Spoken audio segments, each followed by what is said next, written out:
story of Jerry and the dog. What I'm going to tell you has something to do with how sometimes it's necessary to go a long distance out of the way in order to come back a short distance correctly. Or maybe I only think it has something to do with that. But it's why I went to the zoo today, and why I walked northerly, rather, until I came here. Alright, the dog, I believe I told you, is a black monster of a beast. An oversized head, tiny ears and eyes, bloodshot, infected maybe, and a body where you can see the ribs through the skin. The dog is all black except for the bloodshot eyes. What else? Oh yeah, there's an open sore on its right forepaw. That's red too. What else? Oh yeah, the poor monster. I do believe it's an old dog. It's certainly misused one. Almost always has an erection of sorts. That's red too. What else? Oh yeah, there's a yellow-gray-white color too when he bares his fangs like this. Which is what he did when he first saw me on the day I moved in. You know, I worried about that animal from the very first minute I met him. Now, animals don't normally take to me like how St. Francis had birds hanging off him all the time. What I mean to say is animals are indifferent to me, like people, most of the time. But this dog wasn't indifferent. From the very beginning, he'd go for me to get like one of my legs. It's not like he was rabid, you know, but he was sort of a stumbly dog, but he wasn't half-assed either. It was a good stumbly run.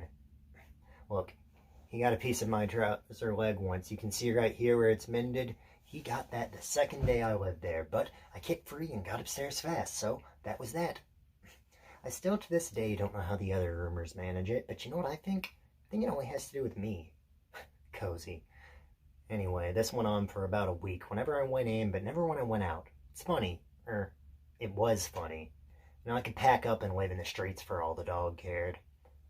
Well, I thought about it up in my room one of the times after he made for me, and I made up my mind. I decided first I would try to kill the dog with kindness, and if that didn't work, I'd just kill him.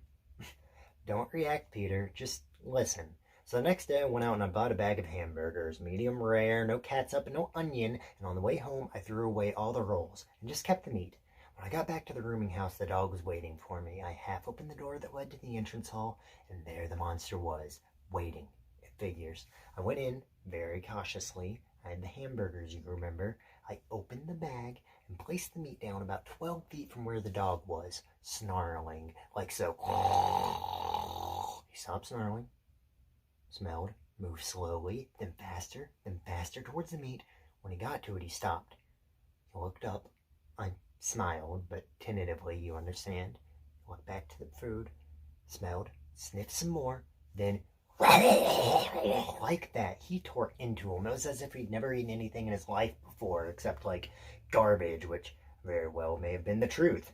I don't think the landlady eats anything but garbage, but he finished the burgers almost all at once, making sounds in his throat like a woman. Then, when he finished the hamburger, the meat, and tried to eat the paper too, he looked up and smiled.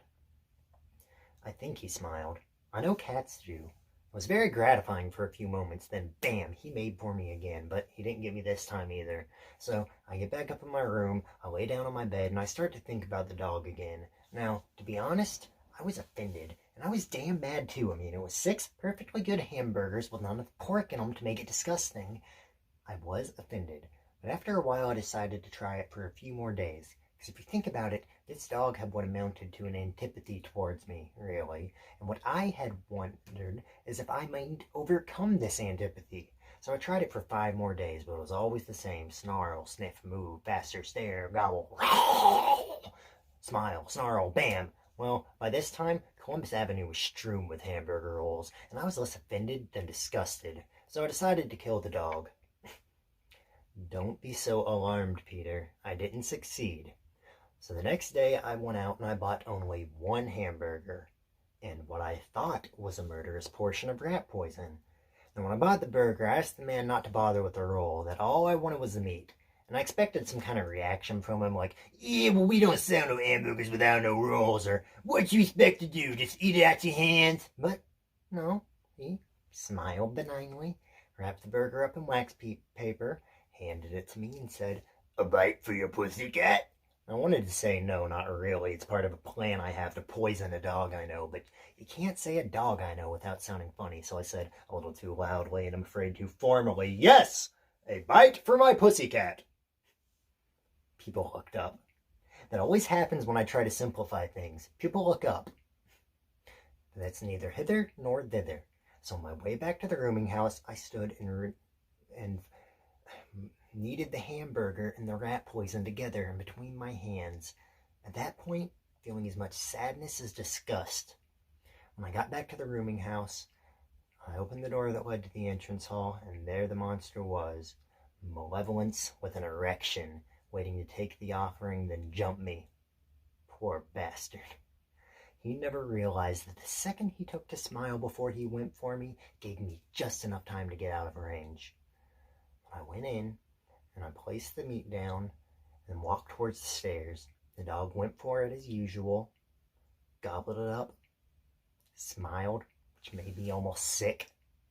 Then, bam, he made for me as usual, but the dog didn't get to me as usual. And it came to pass that the beast was deathly ill. I knew this because he no longer attended me, and because the landlady sobered up. She stopped me in the halls the same evening as the attempted murder and confided the information that God had struck her puppy dog with a surely fatal blow. She'd forgotten her bewildered lust, and her eyes were wide open for the first time.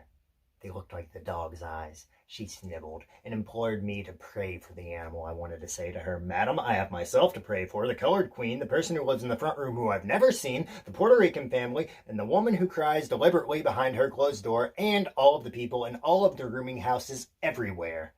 Besides, madam, I do not understand how to pray." But to simplify things, I told her I would pray. She looked up and said that I was a liar, that I probably wanted the dog to die. I told her, and there was so much truth here, that I didn't want the dog to die. I didn't. And not just because I'd poisoned him. I'm afraid that I must tell you, I wanted the dog to live so that I could see what our new relationship might come to. Please understand, Peter, this sort of thing is important. You must believe me, it is important. We have to know the effects of our actions. So, anyway, the dog recovered. I have no idea why, unless he was a descendant of the puppy that guarded the gates of hell or some such resort. I'm not really up on my mythology, are you?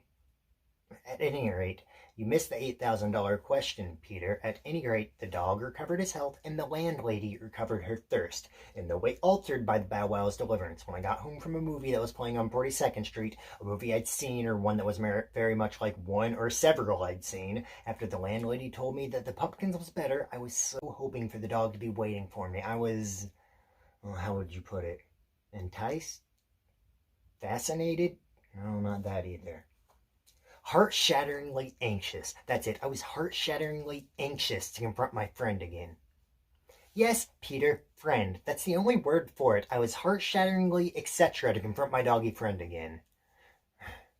So I advanced, unafraid, to the center of the entrance hall. There the dog was. And you know, he looked better for a scrape with Nevermind. He looked at me, and I looked at him. I think we stayed that way for a long time. Still. Stone statue, just looking at one another.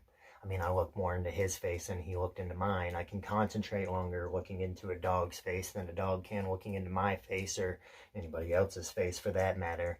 But during that 20 seconds or 2 hours that we looked at each other, we made contact. Now here's what I wanted to happen. I love the dog now, and I wanted him to love me. I had tried to love, and I had tried to kill, and both had been unsuccessful by themselves. I hoped, and I don't really know why I expected the dog to understand anything, much less my motivations, but I hoped that the dog would understand. It's just that if you can't deal with people, then you have to make a start somewhere with animals. Don't you see? A person has to have some way of dealing with something. If not people, something. With a bed. With cockroach. With a mirror. No, not that. That's too hard. That's one of the last steps. With cockroach. With the carpet. With a roll of toilet paper. No, that's a mirror too. Always check bleeding. You see how hard it is to find things? with the street corner, and too many lights, and all the colors reflecting on the Waterloo streets, with a wisp of smoke, with pornographic playing cards, with a strong box, without a lock, with love, with vomiting, with crying, with fury, because the pretty little ladies aren't pretty little ladies, with making money with your body, which is an act of love, and I can prove it, with howling, because you're alive, with God, how about that, with God, who's a colored queen, who wears a kimono, who's a woman, who cries deliberately behind her closed door. With God, who I'm told turned his back on this whole thing some time ago. With someday, with people, with an idea, a concept, and wherever better in this humiliating excuse for a jail, where better to communicate one single, simple-minded idea than in an entrance hall? Where? It would be a start. Where better to make a beginning to understand and just possibly be understood, a beginning of an understanding than with a dog. Just that, a dog. A dog. Seems like a perfectly sensible idea. I mean, man is dog's best friend, remember? So the dog and I looked at each other, I longer than the dog, and what I saw there has been the same ever since. Whenever the dog and I see one another, we both stop where we are, regard each other with a mixture of sadness and suspicion, then we feign indifference and walk past each other safely. We have an understanding. It's very sad, but you'll have to admit that it is an understanding. We have made many attempts at contact, and we have failed. The dog has returned to garbage, and I to solitary, but free passage. I've not returned, I mean to say, but I have gained solitary free passage. And if that much further loss can be said to be gained, I have learned that neither kindness nor cruelty by themselves, independent of one another, creates any effect beyond themselves. And I've learned that the two together, combined at the same time, are the teaching of motion. And what is gained is loss. And what has been the result? The dog and I have attained a compromise. More of a bargain, really? We neither love nor hurt because we do not try to reach one another. And was feeding the dog an act of love? Perhaps was the dog's attempts to bite me not an act of love? If we can so misunderstand, then why have we invented the word love to begin with? The story of Jerry and the dog.